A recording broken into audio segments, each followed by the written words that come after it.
Hay además otro principio que Hobbes no ha observado, el cual, habiéndole sido dado al hombre para suavizar en ciertas circunstancias la ferocidad de su amor propio o su deseo de conservación antes del nacimiento de este amor, modera el ardor que siente por su bienestar con una innata repugnancia a ver sufrir a sus semejantes. No creo que deba temer una contradicción concediendo al hombre la única virtud natural que se ha visto obligado a reconocer el más furioso detractor de las virtudes humanas. Me refiero a la piedad, disposición adecuada a seres tan débiles y sujetos a tantos males como somos nosotros, virtud tanto más universal y tanto más útil al hombre cuanto que precede al uso de toda reflexión, y tan natural, que las bestias mismas dan de ella algunas veces sensibles muestras. Sin hablar de la ternura de las madres con sus pequeños y de los peligros que arrostran para protegerlos, obsérvase a diario la repugnancia que experimentan los caballos a pisotear un cuerpo vivo. Un animal no pasa nunca al lado de otro de su especie muerto sin sentir cierta inquietud. Hasta hay animales que les dan una suerte de sepultura, y los tristes mugidos del ganado entrando en el matadero anuncian la impresión que recibe ante el horrible espectáculo que contempla.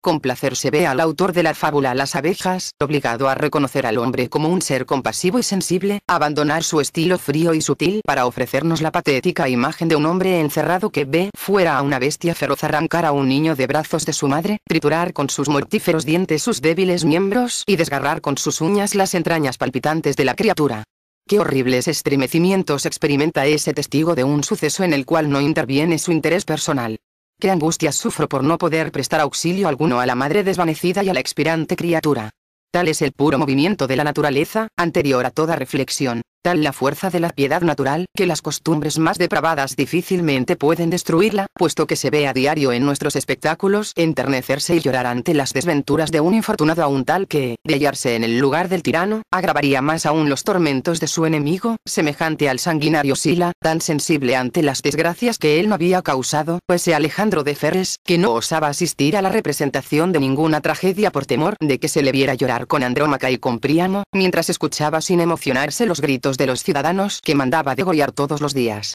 Mandevilla ha comprendido perfectamente que los hombres, con toda su moral, hubieran sido siempre unos monstruos si la naturaleza no les hubiese dado la piedad en apoyo de la razón, pero no ha visto que de esta sola cualidad se derivan todas las virtudes sociales que pretende negar a los hombres. En efecto, ¿qué es la generosidad, la clemencia, la humanidad, sino la piedad aplicada a los débiles, a los culpables, o a la especie humana en general? La benevolencia y la misma amistad son, bien miradas, productos de una constante piedad fijada en un objeto particular, pues desear que alguien no sufra, ¿qué es sino desear que sea feliz? Aun cuando fuera cierto que la conmiseración es solo un sentimiento que nos pone en el lugar de quien sufre, sentimiento obscuro y vivo en el salvaje, desarrollado pero débil en el hombre civilizado, ¿qué importaría esto a la verdad de lo que afirmo, sino para darle más fuerza? En efecto, la conmiseración será tanto más enérgica cuanto más íntimamente se identifique el animal espectador con el animal paciente. Ahora bien, es evidente que esta identificación ha debido de ser infinitamente más estrecha en el estado de naturaleza que en el estado de razonamiento.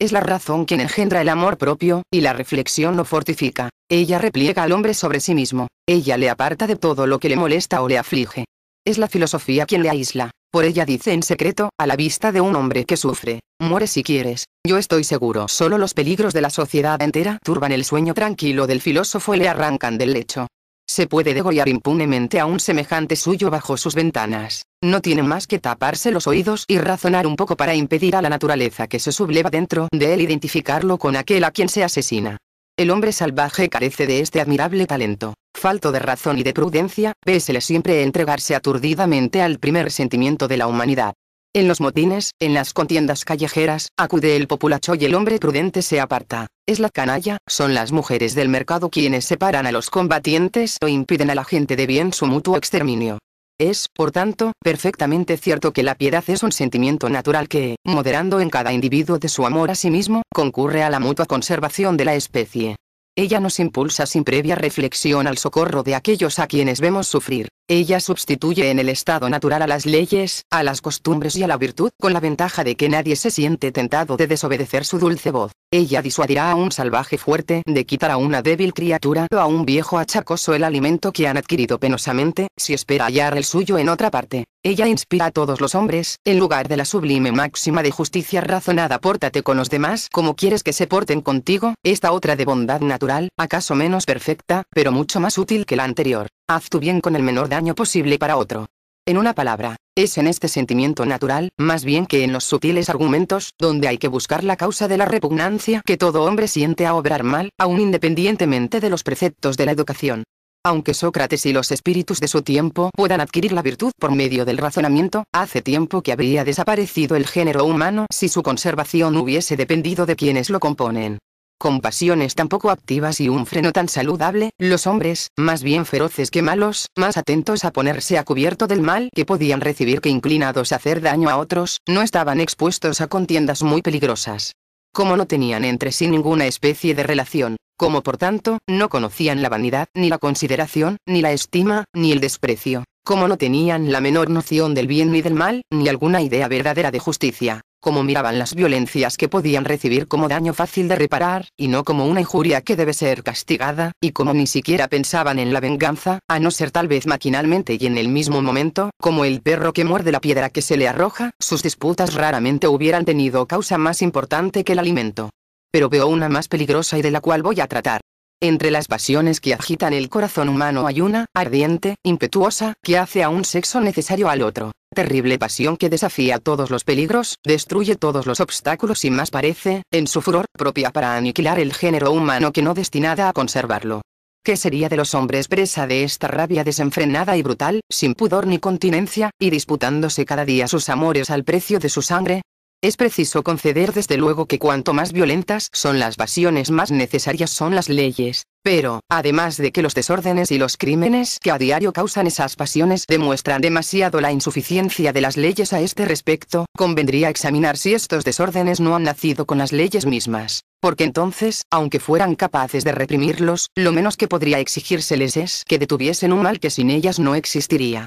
Empecemos por distinguir en el sentimiento del amor lo moral y lo físico. Lo físico es ese deseo general que impulsa a un sexo a unirse con otro. Lo moral es lo que determina ese deseo y lo fija exclusivamente en un solo objeto, o que, por lo menos, le da hacia ese objeto preferido un mayor grado de energía. Ahora bien, es fácil ver que lo moral del amor es un sentimiento facticio nacido del uso de la sociedad y elogiado por las mujeres con suma habilidad y cuidado para implantar su imperio y hacer dominante el sexo que debía obedecer. Como este sentimiento está fundado sobre ciertas nociones del mérito y de la belleza que un salvaje no se halla en estado de poseer, y sobre comparaciones que éste no puede hacer, debe de ser casi nulo para él, porque del mismo modo que su espíritu no ha podido forjar ideas abstractas de regularidad y de proporción, así su corazón no es tampoco susceptible de sentimiento de admiración y de amor, los cuales nacen, sin que uno se dé cuenta, de la aplicación de esas ideas. Únicamente escucha al temperamento que la naturaleza le ha dado, no al gusto que no ha podido adquirir, y cualquier mujer le parece buena.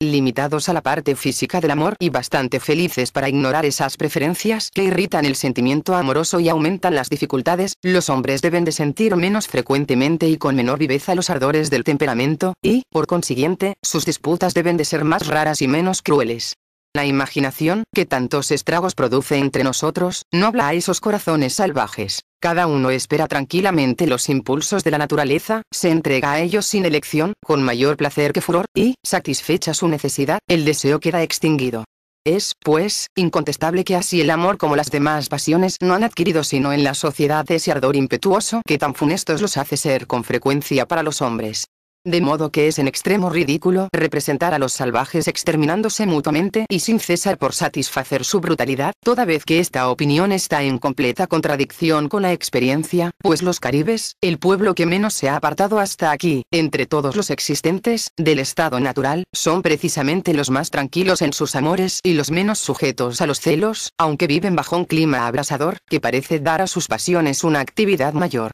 Respecto a las consecuencias que podrían deducirse, en ciertas especies animales, de las luchas entre machos que en todo tiempo ensangrientan nuestros corrales o hacen retumbar los bosques en la primavera con sus gritos disputándose la hembra, es necesario empezar por excluir a todas aquellas especies en que la naturaleza ha establecido manifiestamente, por lo que hace al poder relativo de los sexos, distintas relaciones que entre nosotros. Así, las peleas entre gallos no constituyen una inducción para la especie humana. En las especies en que la proporción está mejor observada, estas luchas solo pueden tener por causa la escasez de hembras respecto al número de machos o los intervalos durante los cuales la hembra rehúsa constantemente ayuntarse con el macho, lo que equivale a la primer causa, porque si la hembra solo admite al macho durante 2 meses al año, es igual que si el número de hembras fuese 5/6 partes menor. Pero ninguno de estos dos casos es aplicable a la especie humana, en la cual el número de las hembras excede generalmente al de varones, no habiéndose observado nunca tampoco, ni aun entre los salvajes, que las hembras tengan, como en las otras especies, épocas de celo y de abstención. Además, en muchas clases de animales, entrando la especie entera a la vez en mutua efervescencia, sobreviene un momento terrible de común ardor, de tumulto, desorden y combate, momento que no existe en la especie humana, porque el amor en ella no es periódico. No puede deducirse, por consiguiente, de los combates entre ciertos animales por la posesión de la hembra, que lo mismo sucedería al hombre en el estado natural. Y aunque se pudiera sacar esa conclusión, así como esas luchas no destruyen esas especies, debe pensarse cuando menos que no serían más funestas para la nuestra. Y aún parece que no causarían tantos estragos como causan en la sociedad, sobre todo en aquellos países en que, por respetarse todavía las costumbres, los celos de los amantes y la venganza de los maridos son diario motivo de duelos, crímenes y peores cosas. Sociedad en que el deber de una eterna fidelidad solo sirve para originar adulterios y donde las mismas leyes del honor y la continencia extienden necesariamente la corrupción y multiplican los abortos. Concluyamos que el hombre salvaje, errante en los bosques, sin industria, sin palabra, sin domicilio, sin guerra y sin relaciones, sin necesidad alguna de sus semejantes, así como sin ningún deseo de perjudicarlos, quizá hasta sin reconocer nunca a ninguno individualmente, sujeto a pocas pasiones y bastándose a sí mismo, solo tenía los sentimientos y las luces propias de este estado, solo sentía sus verdaderas necesidades, solo miraba aquello que le interesaba ver, y su inteligencia no progresaba más que su vanidad.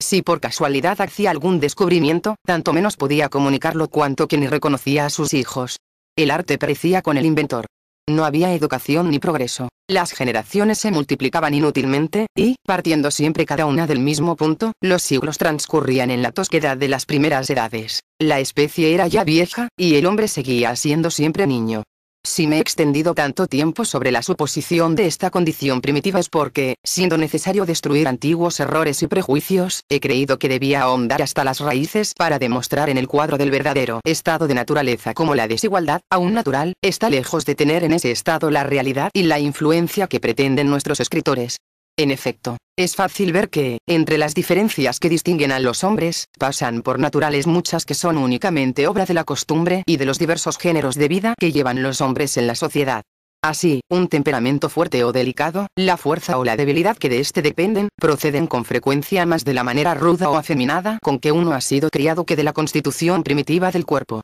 Lo mismo sucede con las fuerzas del espíritu, y no solamente la educación establece diferencias entre los espíritus cultivados y los que no lo están, sino que aumenta la que existe entre los primeros en proporción con la cultura, pues si un gigante y un enano van por el mismo camino, cada paso que adelanten dará una nueva ventaja al gigante. Ahora bien, si se compara la prodigiosa variedad de educación y de géneros de vida que reina en los diferentes órdenes del estado civil con la simplicidad y la uniformidad de la vida animal o salvaje, en la cual todos se nutren con los mismos alimentos, viven del mismo modo y hacen exactamente las mismas cosas, se comprenderá entonces cómo la diferencia de hombre a hombre debe ser menor en el estado de naturaleza que en el de sociedad, y cómo la desigualdad natural debe aumentar en la especie humana por la desigualdad de educación. Pero aunque la naturaleza afectase en la distribución de sus dones tantas diferencias como se pretende, ¿qué ventajas gozarían los más favorecidos en perjuicio de los demás en un estado de cosas que no admitiría casi ninguna especie de relación entre ellos? Donde no hay amor, ¿de qué sirve la belleza?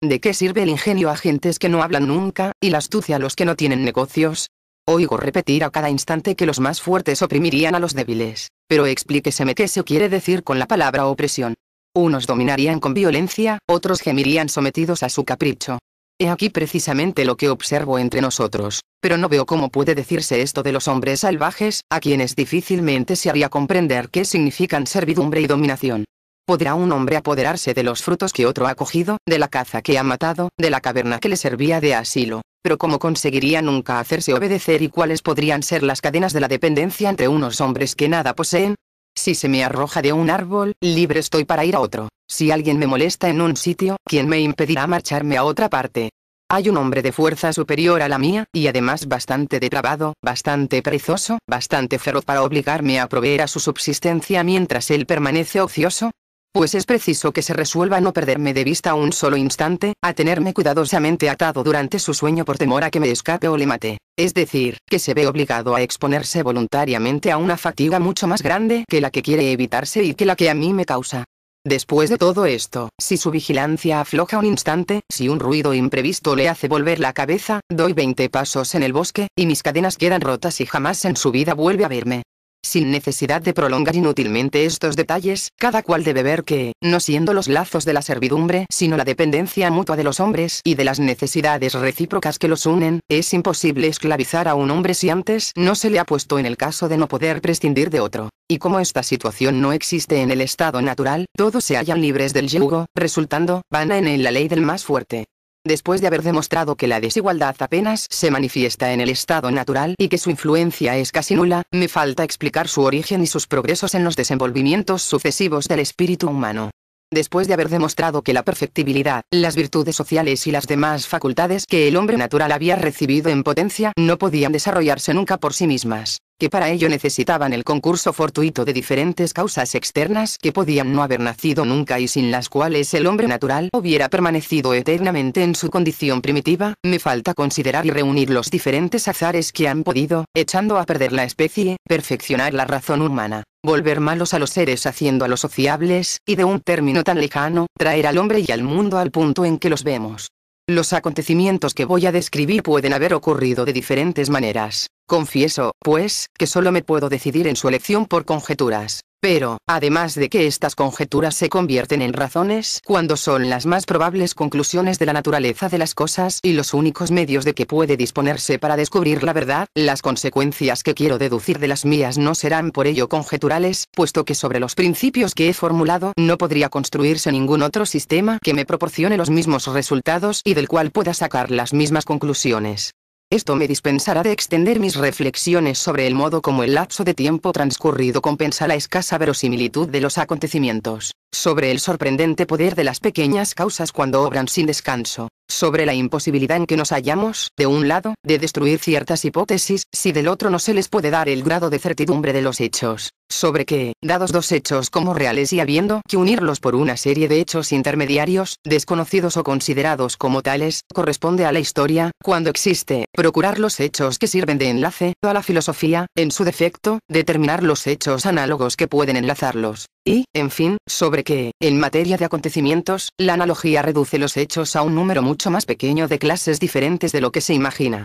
Tengo suficiente con ofrecer estos temas a la consideración de mis jueces. Me basta con haberme arreglado de modo que los lectores vulgares no tuvieran necesidad de considerarlos. Segunda parte. El primer hombre a quien, cercando un terreno, se le ocurrió decir esto es mío y halló gentes bastante simples para creerle fue el verdadero fundador de la sociedad civil. Cuántos crímenes, guerras, asesinatos, cuántas miserias y horrores habría evitado al género humano aquel que hubiese gritado a sus semejantes, arrancando las estacas de la cerca o cubriendo el foso: guardaos de escuchar a este impostor, estáis perdidos si olvidáis que los frutos son de todos y la tierra de nadie. Pero parece que ya entonces las cosas habían llegado al punto de no poder seguir más como estaban, pues la idea de propiedad, dependiendo de muchas otras ideas anteriores que solo pudieron nacer sucesivamente, no se formó de un golpe en el espíritu humano. Fueron necesarios ciertos progresos, adquirir ciertos conocimientos y cierta industria, transmitirlos y aumentarlos de época en época, antes de llegar a ese último límite del estado natural.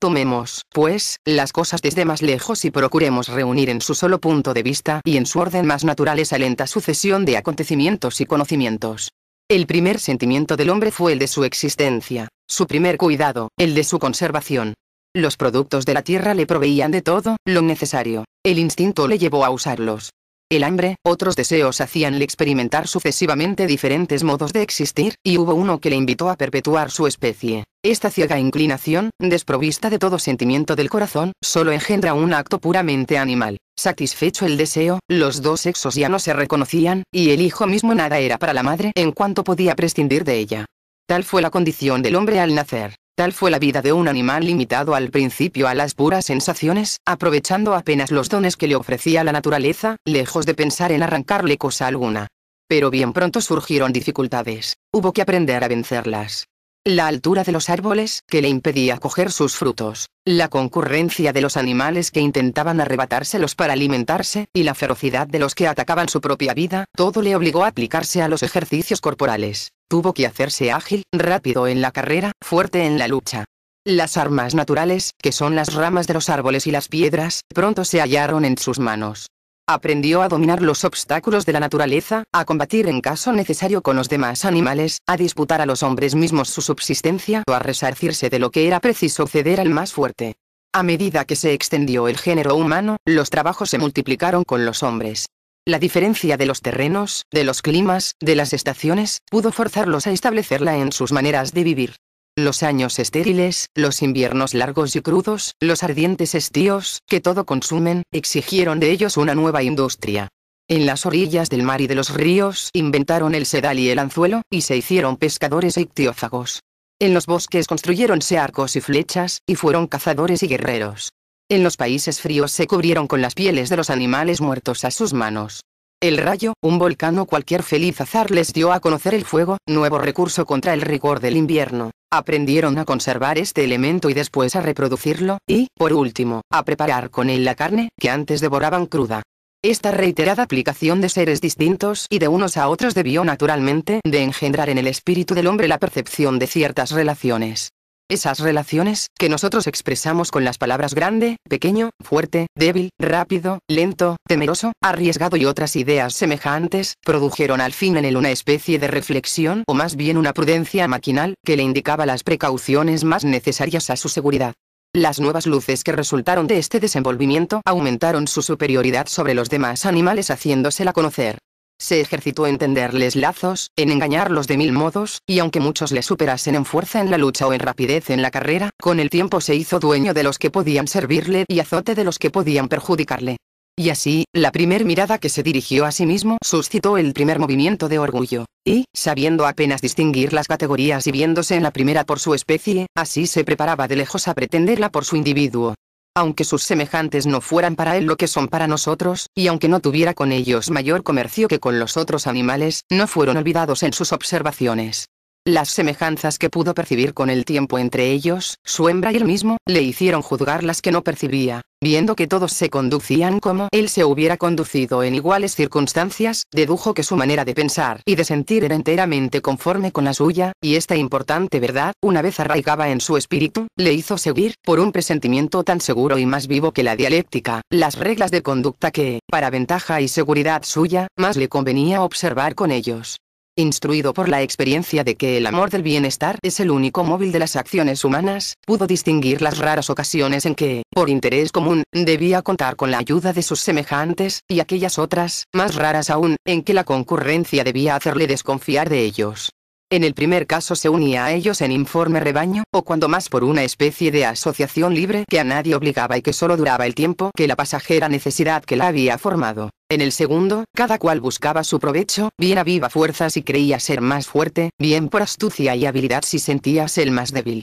He aquí cómo los hombres pudieron insensiblemente adquirir cierta idea rudimentaria de compromisos mutuos y de la ventaja de cumplirlos, pero solo en la medida que podía exigirlos el interés presente y sensible, pues la previsión nada era para ellos, y, lejos de preocuparse de un lejano futuro, ni siquiera pensaban en el día siguiente. Tratábase de cazar un ciervo. Todos comprendían que para ello debían guardar fielmente su puesto, pero si una liebre pasaba al alcance de uno de ellos, no cabe duda que la perseguiría sin ningún escrúpulo y que, cogida su presa, se cuidaría muy poco de que no se les escapase la suya a sus compañeros. Fácil es comprender que semejantes relaciones no exigían un lenguaje mucho más refinado que el de las cornejas o los monos, que se agrupan poco más o menos del mismo modo. Durante mucho tiempo solo debieron de componer el lenguaje universal gritos inarticulados, muchos gestos y algunos ruidos imitativos, unidos a esto en cada región algunos sonidos articulados y convencionales, cuyo origen, como ya he dicho, no es muy fácil de explicar, formáronse lenguas particulares, pero elementales, imperfectas, semejantes aproximadamente a las que aún tienen diferentes naciones salvajes de hoy día.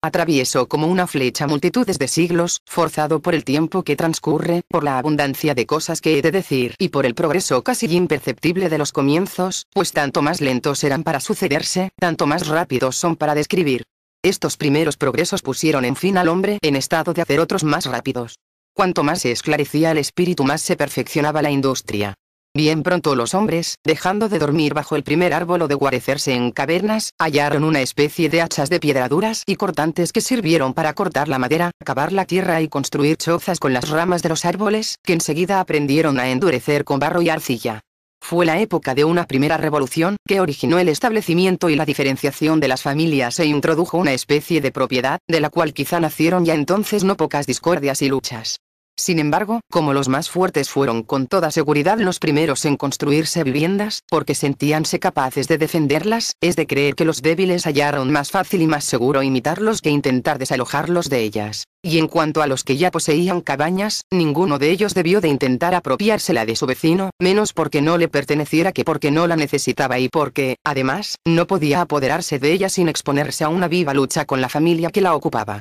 Las primeras exteriorizaciones del corazón fueron el efecto de un nuevo estado de cosas que reunía en una habitación común a maridos y mujeres, a padres o hijos. El hábito de vivir juntos hizo nacer los más dulces sentimientos conocidos de los hombres, el amor conyugal y el amor paternal. Cada familia fue una pequeña sociedad, tanto mejor unida cuanto que el afecto recíproco y la libertad eran los únicos vínculos. Entonces fue cuando se estableció la primer diferencia en el modo de vivir de los dos sexos, que hasta entonces habían vivido de la misma manera. Las mujeres hiciéronse más sedentarias y se acostumbraron a guardar la cabaña y a cuidar de los hijos mientras el hombre iba a buscar la común subsistencia. Con una vida un poco más blanda, los dos sexos empezaron a perder algo de su ferocidad y de su vigor, pero si cada individuo separadamente se halló menos capaz de combatir a las fieras, fue en cambio más fácil reunirse para una resistencia común. En este nuevo estado, llevando una vida simple y solitaria, con necesidades muy limitadas y los instrumentos que habían inventado para atenderlas, los hombres gozaban de una extremada ociosidad, que emplearon en procurarse diversas comodidades que sus padres no habían conocido. Este fue el primer yugo que se impusieron sin pensar y la primer fuente de males que prepararon a sus descendientes, pues, además de que así continuaron debilitando su cuerpo y su espíritu, y habiendo perdido esas comodidades, por la costumbre, todo su encanto y degenerado en verdaderas necesidades, la privación de ellas fue mucho más cruel que agradable era su posesión, y, sin ser feliz poseyéndolas, perdiéndolas érase desgraciado. Se entrevé algo mejor en este punto como el uso de la palabra se estableció o se perfeccionó insensiblemente en el seno de cada familia, y aún se puede conjeturar cómo diversas causas particulares pudieron extender el lenguaje y acelerar su progreso haciéndole ser más necesario. Grandes inundaciones o temblores de tierra cercaron de aguas o de precipicios las regiones habitadas. Revoluciones del globo desgarraron y cortaron en islas porciones del continente. Se concibe que entre hombres reunidos de ese modo y forzados a vivir juntos debió de formarse un idioma común, más bien que entre los que erraban libremente en los bosques de la tierra firme. Así, es muy probable que, después de sus primeros ensayos de navegación, los insulares hayan introducido entre nosotros el uso de la palabra. Por lo menos es muy verosímil que la sociedad y las lenguas hayan nacido en las islas y en ellas se hayan perfeccionado antes de ser conocidas en el continente. Todo empieza a cambiar de aspecto. Errantes hasta aquí en los bosques, los hombres, habiendo adquirido una situación más estable, van relacionándose lentamente, se reúnen en diversos agrupamientos y forman en fin en cada región una nación particular, unida en sus costumbres y caracteres, no por reglamentos y leyes, sino por el mismo género de vida y de alimentación y por la influencia del clima. Una permanente vecindad no puede dejar de engendrar en fin alguna relación entre diferentes familias. Jóvenes de distinto sexo habitan en cabañas vecinas. El pasajero comercio que exige la naturaleza bien pronto origina otro no menos dulce y más permanente por la mutua frecuentación. Habitúanse a considerar diversos objetos y a hacer comparaciones. Insensiblemente adquieren ideas de mérito y de belleza que producen sentimientos de preferencia. A fuerza de verse, no pueden pasar sin verse todavía. Un sentimiento tierno y dulce se insinúa en el alma, que a la menor oposición se cambia en furor impetuoso. Los celos se despiertan con el amor, triunfa la discordia, y la más dulce de las pasiones recibe sacrificios de sangre humana. A medida que se suceden las ideas y los sentimientos y el espíritu y el corazón se ejercitan, la especie humana sigue domesticándose, las relaciones se extienden y se estrechan los vínculos. Los hombres se acostumbran a reunirse delante de las cabañas o, al pie de un gran árbol. El canto y la danza, verdaderos hijos del amor y del ocio, constituyen la diversión o, mejor, la ocupación de los hombres y de las mujeres agrupados y ociosos. Cada cual empezó a mirar a los demás y a querer ser mirado él mismo, y la estimación pública tuvo un precio. Aquel que mejor cantaba o bailaba, o el más hermoso, el más fuerte, el más diestro o el más elocuente, fue el más considerado, y este fue el primer paso hacia la desigualdad y hacia el vicio al mismo tiempo. De estas primeras preferencias nacieron, por una parte, la vanidad y el desprecio, por otro, la vergüenza y la envidia, y la fermentación causada por esta nueva levadura produjo al fin compuestos fatales para la felicidad y la inocencia. Tan pronto como los hombres empezaron a apreciarse mutuamente y se formó en su espíritu la idea de la consideración, todos pretendieron tener el mismo derecho, y no fue posible que faltase para nadie.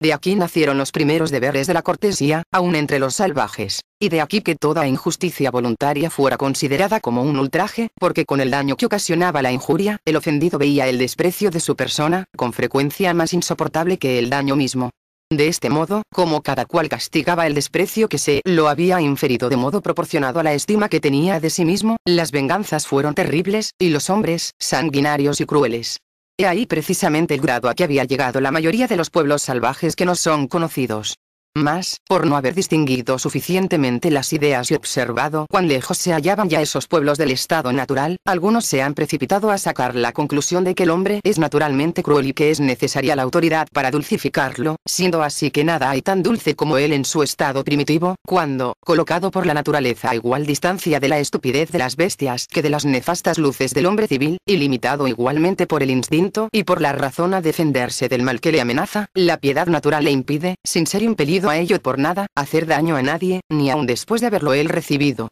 Porque, según el axioma del sabio Locke, no puede existir agravio donde no hay propiedad. Pero es preciso señalar que la sociedad empezada y las relaciones ya establecidas entre los hombres exigían de estos cualidades diferentes de las que poseían por su constitución primitiva, que, empezando a introducirse la moralidad en las acciones humanas y siendo cada uno, antes de las leyes, único juez y vengador de las ofensas recibidas, la bondad que convenía al puro estado de naturaleza no era la que convenía a la sociedad naciente, que era necesario que los castigos fueran más severos a medida que las ocasiones de ofender eran más frecuentes, que el terror de las venganzas tenía que ocupar el lugar del freno de las leyes. Así, aunque los hombres fuesen ya menos sufridos y la piedad natural ya hubiera experimentado alguna alteración, este período del desenvolvimiento de las facultades humanas, ocupando un justo medio entre la indolencia del estado primitivo y la petulante actividad de nuestro amor propio, debió de ser la época más feliz y duradera. Cuanto más se reflexiona, mejor se comprende que este estado era el menos sujeto a las revoluciones, el mejor para el hombre, del cual no ha debido salir sino por algún funesto azar, que, por el bien común, hubiera debido no acontecer nunca. El ejemplo de los salvajes, hallados casi todos en ese estado, parece confirmar que el género humano estaba hecho para permanecer siempre en él, que ese estado es la verdadera juventud del mundo, y que todos los progresos ulteriores han sido, en apariencia, otros tantos pasos hacia la perfección del individuo, en realidad, hacia la decrepitud de la especie. Mientras los hombres se contentaron con sus rústicas cabañas, mientras se limitaron a coser sus vestidos de pieles con espinas vegetales o de pescado, a adornarse con plumas y conchas, a pintarse el cuerpo de distintos colores, a perfeccionar y embellecer sus arcos y sus flechas, a tallar con piedras cortantes canoas de pescadores o rudimentarios instrumentos de música. En una palabra, mientras solo se aplicaron a trabajos que uno solo podía hacer y a las artes que no requerían el concurso de varias manos, vivieron libres, sanos, buenos y felices en la medida en que podían serlo por su naturaleza y siguieron disfrutando de las dulzuras de un trato independiente. Pero desde el instante en que mi hombre tuvo necesidad de la ayuda de otro, desde que se advirtió que era útil a uno solo poseer provisiones por dos, la igualdad desapareció, se introdujo la propiedad, el trabajo fue necesario y los bosques inmensos se trocaron en rientes campiñas que fue necesario regar con el sudor de los hombres y en las cuales vióse bien pronto germinar y crecer con las cosechas la esclavitud y la miseria. La metalurgia y la agricultura fueron las dos artes cuyo desenvolvimiento produjo esta gran revolución. Para el poeta son el oro y la plata, mas para el filósofo son el hierro y el trigo los que han civilizado a los hombres y perdido al género humano. Uno y otro eran desconocidos de los salvajes de América, por lo cual han permanecido siempre los mismos, y los demás pueblos parece que siguieron bárbaros mientras no practicaron más que una sola de estas artes. Precisamente, una de las mejores razones quizá de que Europa haya sido, si no más pronto, mejor y más constantemente ordenada que las otras partes del mundo, es que al mismo tiempo es la más abundante en hierro y la más fértil en trigo. Es difícil conjeturar de qué modo han llegado los hombres a conocer y emplear el hierro, pues no es de creer que hayan imaginado por sí mismos extraer la materia de la mina y darle las preparaciones necesarias para su fusión antes de saber lo que resultaría. Por otra parte, no puede atribuirse este descubrimiento a un incendio casual, puesto que las minas se forman en lugares áridos y desprovistos de árboles y plantas, de suerte que parece que la naturaleza ha tomado sus precauciones para ocultarnos el fatal secreto. Solo queda la extraordinaria circunstancia de que un volcán, vomitando materias metálicas en fusión, haya sugerido a los espectadores la idea de imitar esta operación de la naturaleza. Pero es necesario suponer mucho valor y previsión para emprender un trabajo tan penoso y calcular desde mucho antes las ventajas que podían obtenerse, y esto solo es admisible en espíritus más cultivados que lo debía estar el de los espectadores. En cuanto a la agricultura, el principio fue conocido mucho antes de que se estableciera la práctica, pues no es probable que los hombres, siempre ocupados en sacar de los árboles y las plantas su subsistencia, hayan tardado mucho tiempo en advertir los caminos que sigue la naturaleza para la generación de los vegetales. Pero su industria no se inclinó probablemente hasta muy tarde de este lado, bien porque los árboles, que con la caza y la pesca proveían a su alimento, no necesitaban sus cuidados, sea por desconocer el uso del trigo, sea por falta de instrumentos para cultivarlo, bien por falta de previsión para las necesidades futuras, sea, en fin, por no haber medios para impedir a los demás que se apoderaran del fruto de su trabajo. Cuando ya fueron más industriosos, es de presumir que empezaron con piedras afiladas y palos puntiagudos a cultivar algunas legumbres o raíces en derredor de sus cabañas, mucho antes de saber trabajar el trigo y tener los instrumentos necesarios para el cultivo en grande. Sin contar que para entregarse a esta labor y sembrar las tierras es preciso decidirse a perder alguna cosa primero para obtener mucho después, previsión grandemente extraña al espíritu del salvaje, que, como antes he dicho, tiene bastante con pensar por la mañana en sus necesidades de la tarde. La invención de las otras artes fue, por tanto, necesaria para forzar al género humano a dedicarse a la agricultura. En cuanto hubo necesidad de hombres para fundir y forjar el hierro, fueron necesarios otros que los alimentaran. Cuanto mayor fue el número de obreros, menos manos hubo empleadas en proveer a la común subsistencia, sin haber por eso menos bocas que alimentar. Y como unos necesitaron alimentos en cambio de su hierro, los otros descubrieron en fin el secreto de emplear el hierro para multiplicar los alimentos. De aquí nacieron, por una parte, el cultivo y la agricultura, por otra, el arte de trabajar los metales y multiplicar sus usos. Del cultivo de las tierras resultó necesariamente su reparto, y de la propiedad, una vez reconocida, las primeras reglas de justicia, porque para dar a cada cual lo suyo es necesario que cada uno pueda tener alguna cosa. Por otro lado, los hombres ya habían empezado a pensar en el porvenir, y como todos tenían algo que perder, no había ninguno que no tuviera que temer para sí la represalia de los daños que podía causar a otro. Este origen es tanto más natural cuanto que es imposible concebir la idea de la propiedad naciente de otro modo que por la mano de obra, pues no se comprende que para apropiarse las cosas que no ha hecho pudiera el hombre poner más que su trabajo. Es el trabajo únicamente el que, dando derecho al cultivador sobre el producto de la tierra que ha trabajado, le da consiguientemente ese mismo derecho sobre el suelo, por lo menos hasta la cosecha, y así de año en año. Lo que, constituyendo una posesión continua, se transforma fácilmente en propiedad. Cuando los antiguos, dice Grocío, dieron a Ceres el epíteto de legisladora y a una fiesta que se celebraba en su honor el nombre de Temosforía, dieron a entender que el reparto de las tierras había producido una nueva especie de derecho, es decir, el derecho de propiedad, diferente del que resulta de la ley natural. En esta situación, las cosas hubieran podido permanecer iguales si las aptitudes hubieran sido iguales, y si, por ejemplo, el empleo del hierro y el consumo de los productos alimenticios hubieran guardado un equilibrio exacto. Pero la proporción, que nada mantenía, bien pronto quedó rota. El más fuerte hacía más obra. El más hábil sacaba mejor partido de lo suyo. El más ingenioso hallaba los medios de abreviar su trabajo. El labrador necesitaba más hierro, o el herrero más trigo. Y trabajando todos igualmente, unos ganaban más mientras otros apenas podían vivir. De este modo, la desigualdad natural se desenvuelve insensiblemente con la de combinación, y las diferencias entre los hombres, desarrolladas por las que originan las circunstancias, hácense más sensibles, más permanentes en sus efectos y empiezan a influir en la misma proporción sobre la suerte de los particulares. En este punto las cosas, fácil es imaginar el resto. No me detendré a describir la invención sucesiva de las otras artes, el progreso de las lenguas, la prueba y el empleo de las aptitudes, la desigualdad de las fortunas, el uso y el abuso de las riquezas, ni todos los detalles que siguen a estos y que cada uno puede fácilmente suponer. Me limitaré solamente a echar una ojeada sobre el género humano colocado en ese nuevo orden de cosas. He aquí todas nuestras facultades desarrolladas, la memoria y la imaginación en juego, interesado el amor propio, la razón en actividad y el espíritu casi al término de la perfección de que es susceptible. He aquí todas las cualidades naturales puestas en acción, establecidas la condición y la suerte de cada hombre, no solo en lo que se refiere a la cantidad de bienes y al poder de servir o perjudicar, sino en cuanto al espíritu, la belleza, la fuerza o la destreza, el mérito y las aptitudes. Siendo estas cualidades las únicas que podían atraer la consideración, bien pronto fue necesario obtenerlas o fingirlas. Fue preciso, por el propio interés, aparecer distinto de lo que en verdad se era. Ser y parecer fueron dos cosas por completo diferentes, y de esta diferencia nacieron la ostentación imponente, la astucia engañosa y todos los vicios que forman su séquito. Por otra parte, de libre e independiente que era antes el hombre, vedle, por una multitud de nuevas necesidades, sometido, por así decir, a la naturaleza entera, y sobre todo a sus semejantes, de los cuales se convierte en esclavo aun siendo su señor.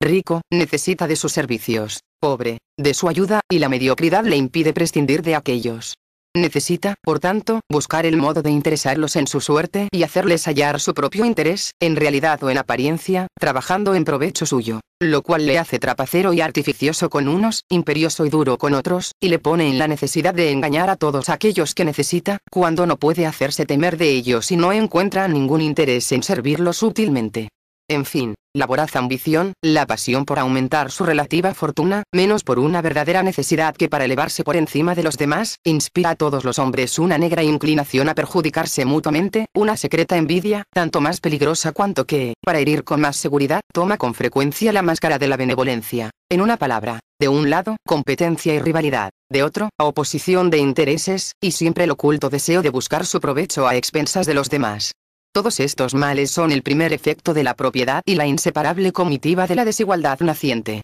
Antes de haberse inventado los signos representativos de las riquezas, estas no podían consistir sino en tierras y en ganados, únicos bienes efectivos que los hombres podían poseer. Ahora bien, cuando las heredades crecieron en número y en extensión, hasta el punto de cubrir el suelo entero y de tocarse unas con otras, ya no pudieron extenderse más sitio a expensas de las otras, y los que no poseían ninguna porque la debilidad o la indolencia los había impedido adquirirlas a tiempo, se vieron obligados a recibir o arrebatar de manos de los ricos su subsistencia. De aquí empezaron a nacer, según el carácter de cada uno, la dominación y la servidumbre, o la violencia y las rapiñas. Los ricos, por su parte, apenas conocieron el placer de dominar, rápidamente desdeñaron los demás, y, sirviéndose de sus antiguos esclavos para someter a otros hombres a la servidumbre, no pensaron más que en subyugar y esclavizar a sus vecinos, semejantes a esos lobos hambrientos que, habiendo gustado una vez la carne humana, rechazan todo otro alimento y solo quieren devorar hombres. De este modo, haciendo los más poderosos de sus fuerzas o los más miserables de sus necesidades una especie de derecho al bien ajeno, equivalente, según ellos, al de propiedad, la igualdad deshecha fue seguida del más espantoso desorden. De este modo, las usurpaciones de los ricos, las depredaciones de los pobres, las pasiones desenfrenadas de todos, ahogando la piedad natural y la voz todavía débil de la justicia, hicieron a los hombres avaros, ambiciosos y malvados.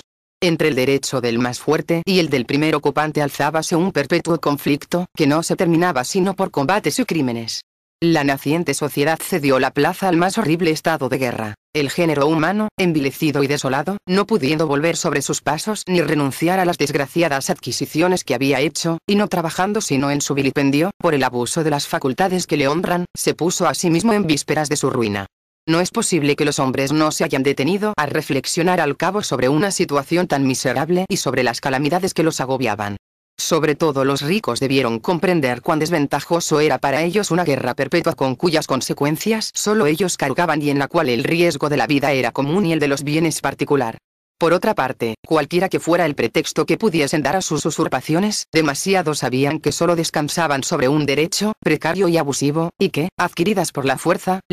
podía arrebatárselas sin que tuvieran derecho a quejarse. Aquellos mismos que solo se habían enriquecido por la industria, no podían tampoco ostentar sobre su propiedad mejores títulos. Podrían decir, yo he construido este muro, he ganado este terreno con mi trabajo, pero se les podía contestar, ¿quién os ha dado las piedras? ¿Y en virtud de que pretendéis cobrar a nuestras expensas un trabajo que nosotros no os hemos impuesto? ¿Ignoráis que multitud de hermanos vuestros perece o sufre por carecer de lo que a vosotros os sobra, y que necesitabais el consentimiento expreso y unánime del género humano para apropiaros de la común subsistencia lo que excediese de la vuestra? Desprovisto de razones verdaderas para justificarse y de fuerza suficiente para defenderse, venciendo fácilmente a un particular, pero vencido él mismo por cuadrillas de bandidos, solo contra todos, y no pudiendo, a causa de sus mutuas rivalidades, unirse a sus iguales contra los enemigos unidos por el ansia común del pillaje, el rico, apremiado por la necesidad, concibió al fin el proyecto más premeditado que haya nacido jamás en el espíritu humano.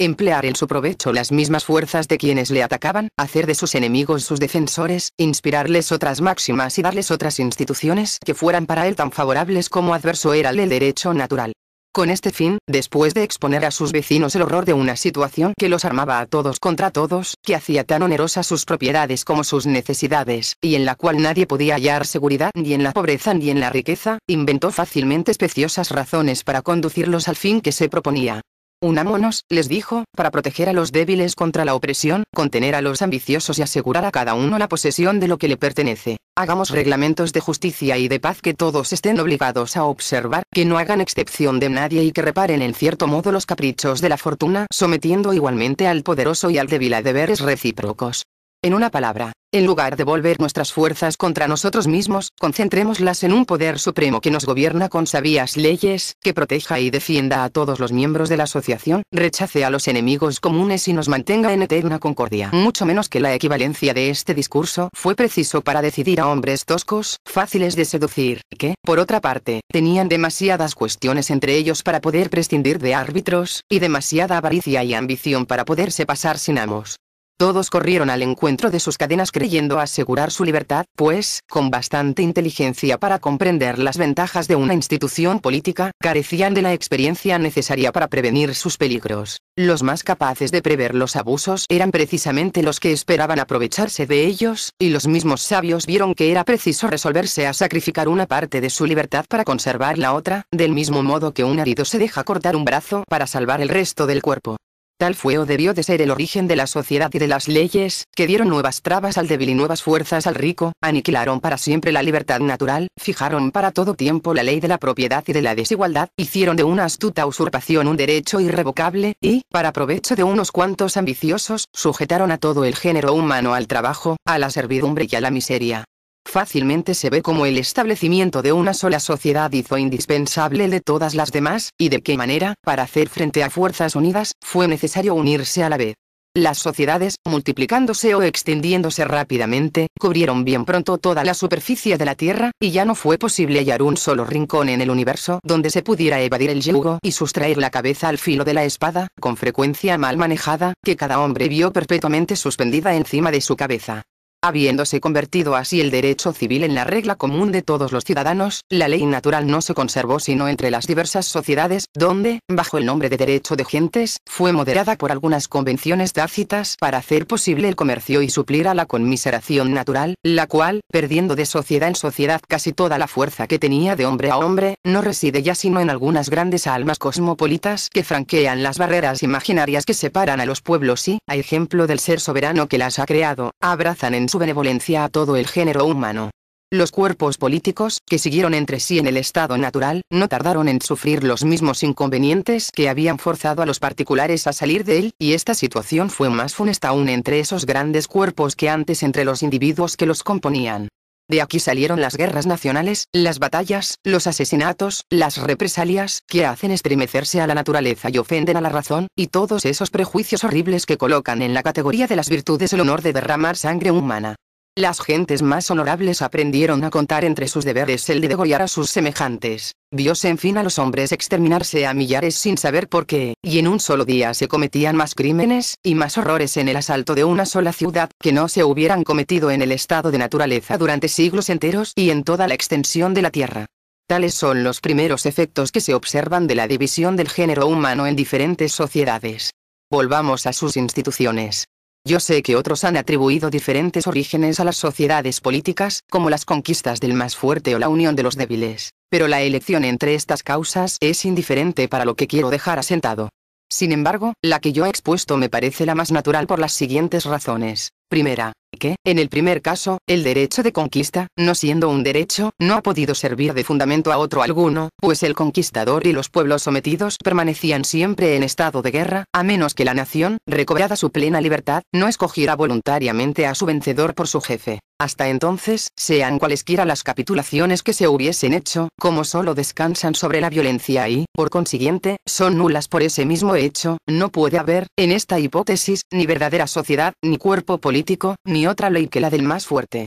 Segunda, que las palabras fuerte y débil son equívocas en el segundo caso, que en el intervalo entre el establecimiento del derecho de propiedad o del primer ocupante y la constitución de gobiernos políticos, el sentido de esos términos es mejor expresado por los de pobre y rico, porque, en efecto, un hombre no tenía antes de la implantación de las leyes otro medio de someter a sus iguales que el de atacar a sus bienes o el de darle parte de los suyos. Tercera, que, no teniendo los pobres otra cosa que perder sino su libertad, hubieran cometido una gran locura privándose voluntariamente del único bien que les quedaba para no ganar nada en el cambio, que, al contrario, sensibles los ricos, por así decir, en todas las partes de sus bienes, era mucho más fácil hacerles daño, por lo cual tenían que tomar muchas más precauciones para protegerse. Y que, por último, es razonable creer que una cosa ha sido inventada más bien por aquellos a quienes beneficia que por los que con ella salen perjudicados. El naciente gobierno no tuvo forma regular y constante. La falta de filosofía y de experiencia solo dejaba ver las dificultades presentes, y no se pensaba en remediar las otras, sino a medida que se presentaban.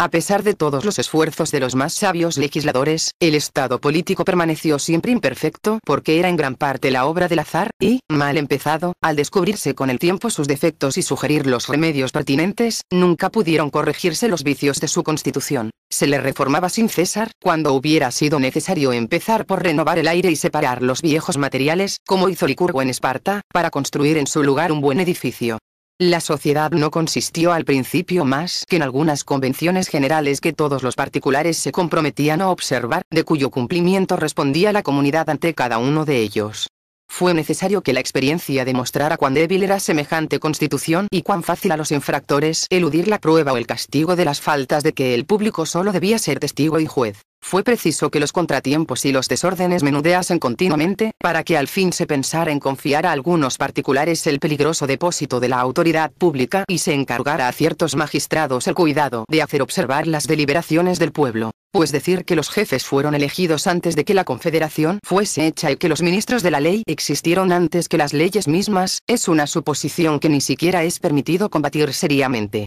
Tampoco sería muy razonable creer que los pueblos se arrojaron desde el primer momento en brazos de un amo absoluto, sin condiciones y para siempre, y que el primer medio de atender a la seguridad común imaginado por hombres arrogantes o indómitos haya sido precipitarse en la esclavitud. En efecto, ¿por qué se han dado a sí mismos superiores si no es para que los defendieran contra la opresión y protegieran sus bienes, sus libertades y sus vidas, que son, por así decir, los elementos constitutivos de su ser? Ahora bien, en las relaciones entre los hombres, lo peor que puede sucederle a uno es verse a discreción de otro. ¿No hubiera sido, pues, contra el buen sentido abandonar entre las manos de un jefe las únicas cosas para cuya conservación necesitaban su auxilio? ¿Qué equivalente hubiera podido ofrecer éste por la concesión de tan magnífico derecho? Y si hubiera osado exigirlo con el pretexto de defenderlos, no hubiese recibido inmediatamente la respuesta del apólogo: ¿qué mal nos haría el enemigo? Es, pues, incontestable, y tal es el precepto fundamental de todo derecho político, que los pueblos se han dado jefes para defender su libertad y no para oprimirlos.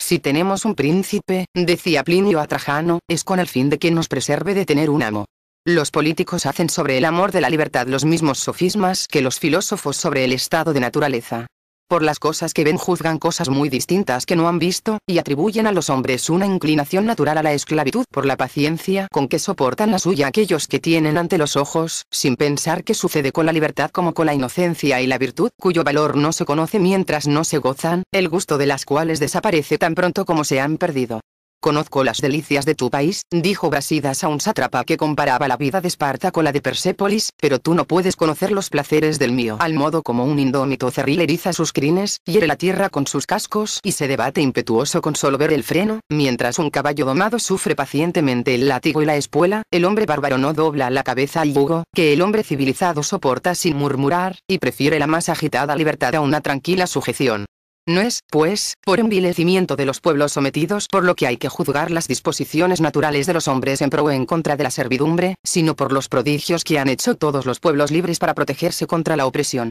Bien sé que los primeros no hacen más que alabar sin cesar la paz y el reposo de que gozan entre sus hierros, y que miserimam servitutens pacem appellant. pero cuando veo a los otros sacrificar los placeres, el reposo, las riquezas, el poderío y hasta la vida misma para conservar ese bien único tan despreciado por los que lo han perdido, cuando veo a unos animales nacidos libres y aborreciendo la sumisión romperse la cabeza contra las rejas de su prisión, cuando veo a muchedumbres de salvajes completamente desnudos desdeñar las voluptuosidades europeas, desafiar el hambre, el fuego, el hierro y la muerte solamente por conservar su independencia, pienso que no corresponde a los esclavos razonar sobre la libertad. En cuanto a la autoridad paternal, de la cual han hecho derivar algunos el gobierno absoluto y aún la sociedad entera, sin recurrir a las pruebas contrarias de Locke y de Sirney, basta con indicar que nada hay en el mundo tan lejos del espíritu feroz del despotismo como la dulzura de esa autoridad que atiende más al provecho de quien obedece que a la utilidad del que manda, que, por ley natural, el padre solo es dueño del hijo mientras éste necesita su ayuda,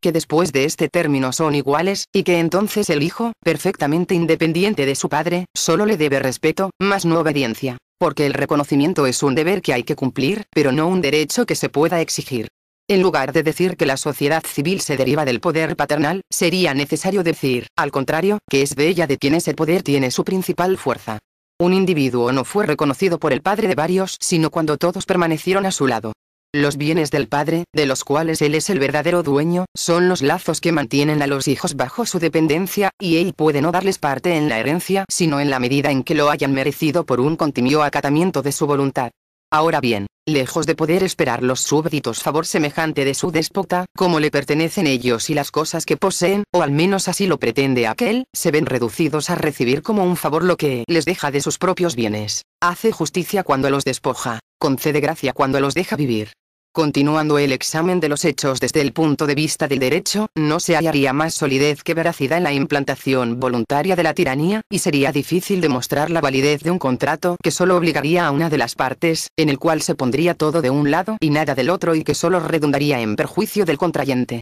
Este odioso sistema está muy lejos de ser, aún hoy día, el de los monarcas sabios y buenos, como puede verse en diversos pasajes de sus edictos, y particularmente en el siguiente, de un célebre escrito publicado en 1667 en nombre y por orden de Luis XIV. No se diga, pues, que el soberano no se halla sujeto a las leyes de su estado, puesto que la proposición contraria es una verdad del derecho de gentes, que la lisonja ha atacado algunas veces, pero que los buenos príncipes han defendido siempre como una divinidad tutelar de su estado. Cuanto más legítimo es decir con el sabio Platón que la perfecta felicidad de un reino consiste en que el príncipe sea obedecido de sus súbditos, que él obedezca a la ley y que la ley sea recta y encaminada siempre al bien público. 34. No me detendré a averiguar si, siendo la libertad la más noble de las facultades del hombre, no es degradar su naturaleza ponerse al nivel de las bestias, esclavas de su instinto, y aún ofender al mismo autor de sus días, el renunciar sin reserva al más precioso de todos sus dones, el someterse a cometer todos los crímenes que él nos prohíbe, por complacer a un amo feroz e insensato, y si aquel obrero sublime debe sentirse más irritado al ver destruir o al ver deshonrar su obra más hermosa.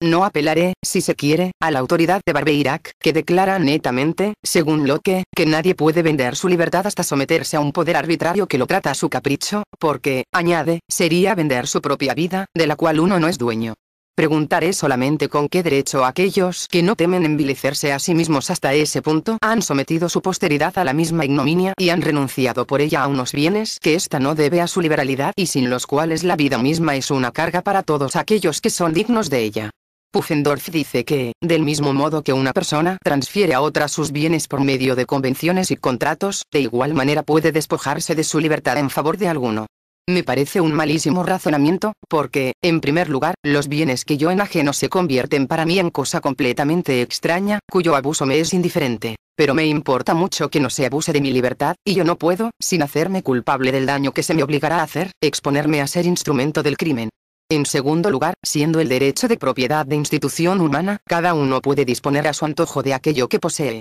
pero no sucede lo mismo con los dones esenciales de la naturaleza, como la vida y la libertad, de los cuales le está permitido a cada uno gozar, más de los que, al menos es dudoso, nadie tiene el derecho de despojarse. Renunciando a la libertad se degrada el ser, renunciando a la vida, se le aniquila en cuanto depende de uno mismo, y como ningún bien temporal puede compensar la falta de una o de otra, sería ofender al mismo tiempo a la naturaleza y a la razón renunciar a aquellas a cualquier precio que fuera. Pero aunque se pudiera enajenar la libertad como los bienes propios, la diferencia sería muy grande en cuanto a los hijos, que no disfrutan de los bienes del padre sino por la transmisión de su derecho, mientras que siendo la libertad un don que han recibido de la naturaleza en su calidad de hombres, sus progenitores no tienen ningún derecho a despojarlos de ella. De suerte que, de igual manera que hubo de violentarse a la naturaleza para implantar la esclavitud, así ha sido preciso cambiarla para perpetuar ese derecho, y los jurisconsultos que decidieron gravemente que el hijo de una esclava nacería esclavo resolvieron, en otros términos, que un hombre no nace hombre. Me parece cierto, pues, que no solo los gobiernos no han empezado por el poder arbitrario, que no es sino su corrupción, su último extremo, y que los lleva en fin a la ley única del más fuerte, de la cual fueron al principio su remedio, sino que, aunque hubieran efectivamente empezado de ese modo, tal poder, siendo por naturaleza ilegítimo, no ha podido servir de fundamento a las leyes de la sociedad ni, por consiguiente, a la desigualdad de Estado. Sin entrar hoy en las investigaciones que están por hacer todavía sobre la naturaleza del pacto fundamental de todo gobierno, me limito, siguiendo la opinión común, a considerar aquí la fundación del cuerpo político como un verdadero contrato entre los pueblos y los jefes que eligió para su gobierno, contrato por el cual se obligan las dos partes a la observación de las leyes que en él se estipulan y que constituyen los vínculos de su unión. Habiendo el pueblo, a propósito de las relaciones sociales, reunido todas sus voluntades en una sola, todos los artículos en que se expresa esa voluntad son otras tantas leyes fundamentales que obligan a todos los miembros del Estado sin excepción, una de las cuales determina la elección y el poder de los magistrados encargados de velar por la ejecución de las otras. Este poder se extiende a todo lo que puede mantener la Constitución, pero no alcanza a poder cambiarla. Se añaden además los honores que hacen respetables las leyes y los magistrados, y para estos personalmente, prerrogativas que los compensan de los penosos trabajos que cuesta una buena administración. El magistrado, a su vez, obligase a no usar el poder que le ha sido confiado sino conforme a la intención de sus mandatarios, a mantener a cada uno en el tranquilo disfrute de aquello que le pertenece, y a anteponer en toda ocasión la utilidad pública a su interés privado. Antes de que la experiencia hubiese demostrado o que el conocimiento del corazón humano hubiera hecho prever los inevitables abusos de semejante constitución, debió parecer tanto más excelente cuanto que aquellos que estaban encargados de velar por su conservación eran los más interesados en ello. Pues como la magistratura y sus derechos descansaban solamente sobre las leyes fundamentales, si éstas eran destruidas los magistrados dejaban de ser legítimos y el pueblo dejaba de deberles obediencia, y como la esencia del Estado no estaría constituida por el magistrado, sino por la ley, cada cual recobraría de derecho su libertad natural. Por poco que se reflexionara atentamente, esto se hallaría confirmado por nuevas razones, y por la naturaleza del contrato se vería que éste no podría ser irrevocable, porque si no existía un poder superior que pudiera responder de la fidelidad de los contratantes ni forzarlos a cumplir sus compromisos recíprocos, las partes serían los únicos jueces de su propia causa y cada una tendría siempre el derecho de rescindir el contrato tan pronto como advirtiera que la otra infringía las condiciones, o bien cuando éstas dejaran de convenirle. Sobre este principio parece que puede estar fundado el derecho de abdicar. Ahora bien, a no considerar, como hacemos nosotros, más que la constitución humana, si el magistrado, que detenta todo el poder y se apropia todas las ventajas del contrato, tenía el derecho de renunciar a la autoridad, con mayor razón el pueblo, que paga todos los errores de sus jefes, debía tener el derecho de renunciar a la dependencia. Pero las terribles disensiones, los desórdenes sin fin que traería consigo un poder tan peligroso, demuestran más que ninguna otra cosa cómo los gobiernos humanos necesitaban una base más sólida que la sola razón y cómo era necesario a la tranquilidad pública que interviniera la voluntad divina para dar a la autoridad soberana un carácter sagrado e inviolable que privara a los súbditos del funesto derecho de disponer de esa autoridad. Aunque la religión no hubiera producido a los hombres más que este bien, sería suficiente para que todos la amaran y la adoptaran, aun con sus abusos, puesto que ahorra mucha más sangre que la derramada por el fanatismo. Pero sigamos el hilo de nuestra hipótesis. Las diversas formas de gobierno deben su origen a las diferencias más o menos grandes que existían entre los particulares en el momento de su institución. ¿Había un hombre eminente en poder, en virtud, en riqueza o en crédito? Ese solo fue elegido magistrado, y el Estado fue monárquico. ¿Había algunos, aproximadamente iguales entre sí, que excedieran a todos los demás? Fueron elegidos conjuntamente, y hubo una aristocracia. Aquellos cuya fortuna o cuyos talentos eran menos desproporcionados y que menos se habían apartado del estado natural guardaron en común la administración suprema y constituyeron una democracia. El tiempo experimentó cuál de esas formas era la más ventajosa para los hombres. Unos quedaron sometidos únicamente a las leyes, otros bien pronto obedecieron a los amos. Los ciudadanos quisieron guardar su libertad,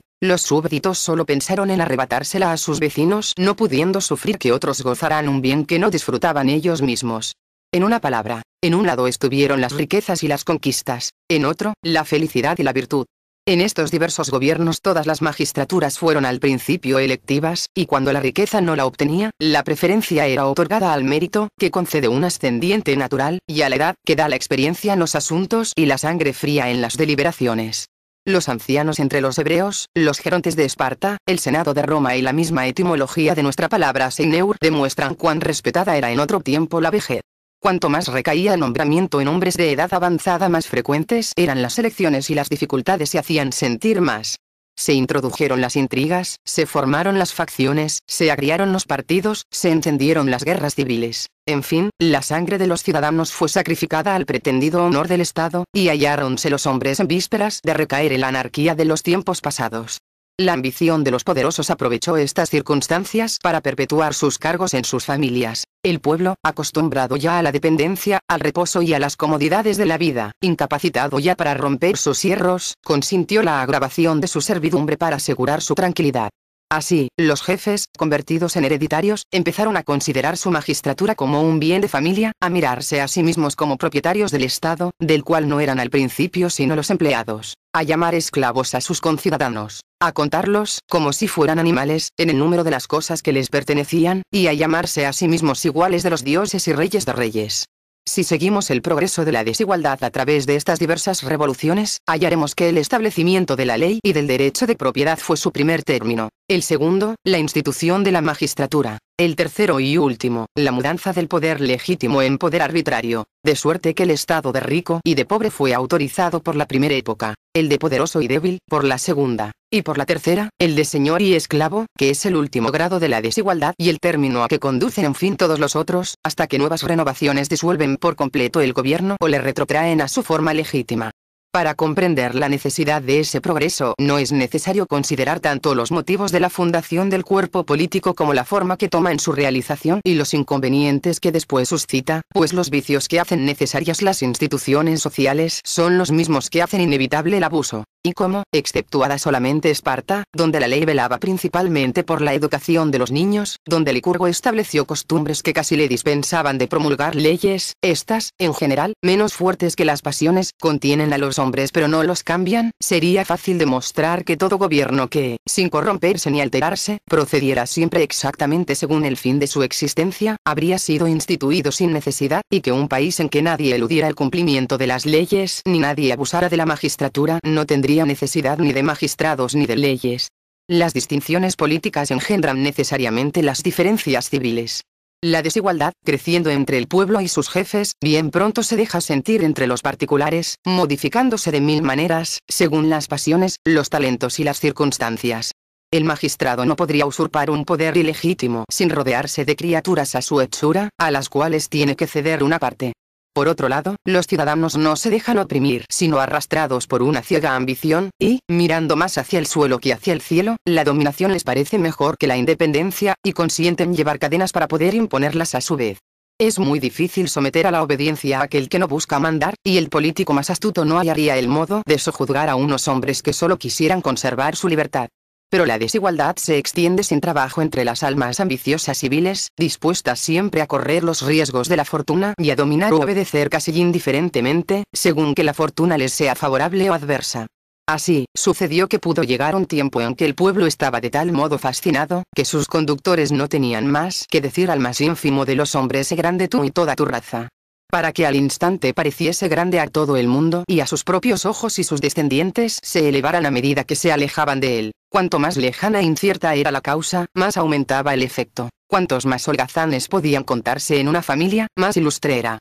Si fuera este el lugar de entrar en tales detalles, explicaría fácilmente cómo, aunque no intervenga el gobierno, la desigualdad de consideración y de autoridad es inevitable entre particulares tan pronto como, reunidos en una sociedad, se ven forzados a compararse entre sí y a tener en cuenta las diferencias que encuentran en el trato continuo y recíproco. Estas diferencias son de varias clases. Pero como, en general, la riqueza, la nobleza, el rango, el poderío o el mérito personal son las distinciones principales por las cuales se mide a los hombres en la sociedad, probaría que la armonía o el choque de estas fuerzas diversas constituyen la indicación más segura de un estado bien o mal constituido. Haría ver que entre estas cuatro clases de desigualdad, como las cualidades personales son el origen de todas las demás, la riqueza es la última y a la cual se reducen al cabo las otras, porque, como es la más inmediatamente útil al bienestar y la más fácil de comunicar, de ella se sirven holgadamente los hombres para comprar las restantes, observación que permite juzgar con bastante exactitud en qué medida se ha apartado cada pueblo de su constitución primitiva y el camino que ha recorrido hacia el extremo límite de la corrupción.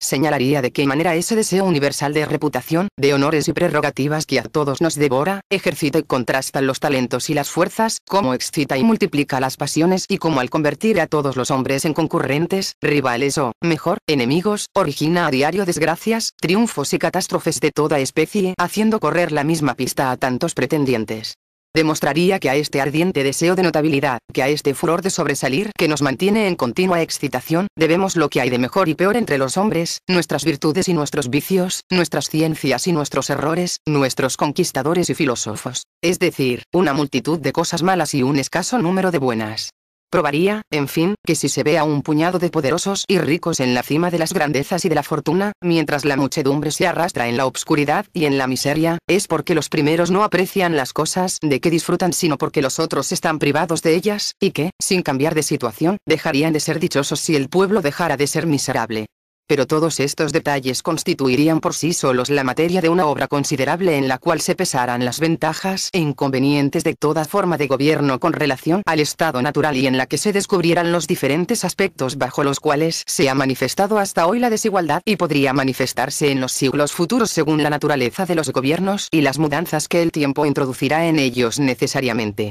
Se vería a la multitud oprimida en el interior por una serie de medidas que ella misma había adoptado para protegerse contra las amenazas del exterior. Se vería agravarse continuamente la opresión sin que los oprimidos pudieran saber nunca cuándo tendría término ni qué medio legítimo les quedaba para detenerla. Veríanse los derechos de los ciudadanos y las libertades nacionales extinguirse poco a poco, y las reclamaciones de los débiles tratadas de murmullos de sediciosos. Veríase a la política restringir el honor de defender la causa común a una porción mercenaria del pueblo, de donde se vería salir la necesidad de impuestos, y al labrador agobiado abandonar su campo, aun en tiempo de paz, y dejar el arado para ceñir la espada. Veríanse nacer las funestas y caprichosas reglas del honor. Veríanse a los defensores de la patria mudarse tarde o temprano en sus enemigos y tener sin cesar un puñal alzado sobre sus conciudadanos, y llegaría un tiempo en que se oiría a estos decir al opresor de su país: Pectore si fratris gladium juguloque parentis condereme juveas, gravidae que inviscera partu conjugis, invita per agam tamen omnia de extra.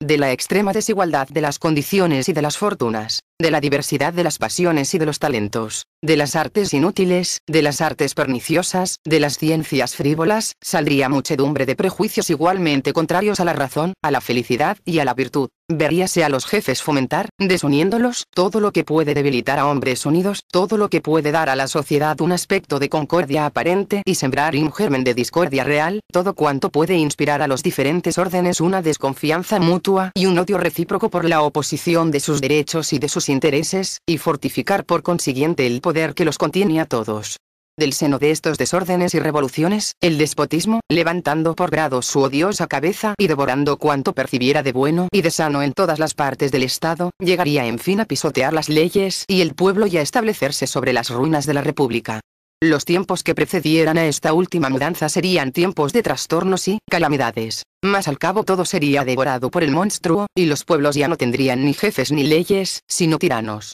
Desde este instante dejaría de hablarse de costumbres y de virtud, porque donde reina el despotismo, cui ex honesto nulla est spes no sufre ningún otro amo. Tan pronto como habla, no hay probidad ni deber alguno que deba ser consultado, y la más ciega obediencia es la única virtud que les queda a los esclavos. Este es el último término de la desigualdad, el punto extremo que cierra el círculo y toca el punto de donde hemos partido. Aquí es donde los particulares vuelven a ser iguales, porque ya no son nada y porque, como los súbditos no tienen más ley que la voluntad de su señor, ni el señor más regla que sus pasiones, las nociones del bien y los principios de la justicia se desvanecen de nuevo. Aquí todo se reduce a la sola ley del más fuerte, y, por consiguiente, a un nuevo estado de naturaleza diferente de aquel por el cual hemos empezado, en que este último era el estado natural en su pureza y otro es el fruto de un exceso de corrupción. Pero tan poca diferencia hay, por otra parte, entre estos dos estados, y de tal modo el contrato de gobierno ha sido aniquilado por el despotismo, que el déspota solo es el amo mientras es el más fuerte, no pudiendo reclamar nada contra la violencia tan pronto como es expulsado. El motín que acaba por estrangular o destrozar al sultán es un acto tan jurídico como aquellos por los cuales él disponía la víspera misma de las vidas y de los bienes de sus súbditos. Solo la fuerza le sostenía, la fuerza sola le arroja. Todo sucede de ese modo conforme al orden natural, y cualquiera que sea el suceso de estas cortas y frecuentes revoluciones, nadie puede quejarse de la injusticia de otro, sino solamente de su propia imprudencia o de su infortunio. Descubriendo y recorriendo los caminos olvidados que han debido de conducir al hombre del estado natural al estado civil, restableciendo, junto con las posiciones intermedias que acabo de señalar, las que el tiempo que me apremia me ha hecho suprimir o la imaginación no me ha sugerido, el lector atento quedará asombrado del espacio inmenso que separa esos dos estados. En esta lenta sucesión de cosas hallará la solución de una infinidad de problemas de moral y de política que los filósofos no pueden resolver. Viendo que el género humano de una época no era el mismo que el de otra, comprenderá la razón por la cual Diógenes no encontraba al hombre que buscaba, y es porque buscaba un hombre de un tiempo que ya no existía. Catón, pensará, pereció con Roma y la libertad porque no era hombre de su siglo, y el más grande entre los hombres no hizo más que asombrar a un mundo que hubiera gobernado 500 años antes. En una palabra, explicará cómo el alma y las pasiones humanas, alterándose insensiblemente, cambian, por así decir, de naturaleza. ¿Por qué nuestras necesidades y nuestros placeres mudan de objetos con el tiempo? Porque, desapareciendo por grados el hombre natural, la sociedad no aparece a los ojos del sabio más que como un amontonamiento de hombres artificiales y pasiones ficticias, que son producto de todas esas nuevas relaciones y que carecen de un verdadero fundamento en la naturaleza. Lo que la reflexión nos enseña sobre todo eso, la observación lo confirma plenamente. El hombre salvaje y el hombre civilizado difieren de tal modo por el corazón y por las inclinaciones, que aquello que constituye la felicidad suprema de uno reduciría al otro a la desesperación. El primero solo disfruta del reposo y de la libertad, solo pretende vivir y permanecer ocioso, y la ataraxia misma del estoico no se aproxima a su profunda indiferencia por todo lo demás. El ciudadano, por el contrario, siempre activo, suda, se agita, se atormenta incesantemente buscando ocupaciones todavía más laboriosas. Trabaja hasta la muerte, y aún corre a ella para poder vivir, o renuncia a la vida para adquirir la inmortalidad. Adula a los poderosos, a quienes odia, y a los ricos, a quienes desprecia, y nada excusa para conseguir el honor de servirlos. Alábase altivamente de su protección y se envanece de su bajeza. Y, orgulloso de su esclavitud, habla con desprecio de aquellos que no tienen el honor de compartirla. ¡Qué espectáculo para un Caribe los trabajos penosos y envidiados de un ministro europeo! ¿Cuántas crueles muertes preferiría este indolente salvaje al horror de semejante vida, que frecuentemente ni siquiera el placer de obrar bien dulcifica? Mas para que comprendiese el objeto de tantos cuidados sería necesario que estas palabras de poderío y reputación tuvieran en su espíritu cierto sentido, que supiera que hay una especie de hombres que tienen en mucha estima las miradas del resto del mundo, que saben ser felices y estar contentos de sí mismos guiándose más por la opinión ajena que por la suya propia.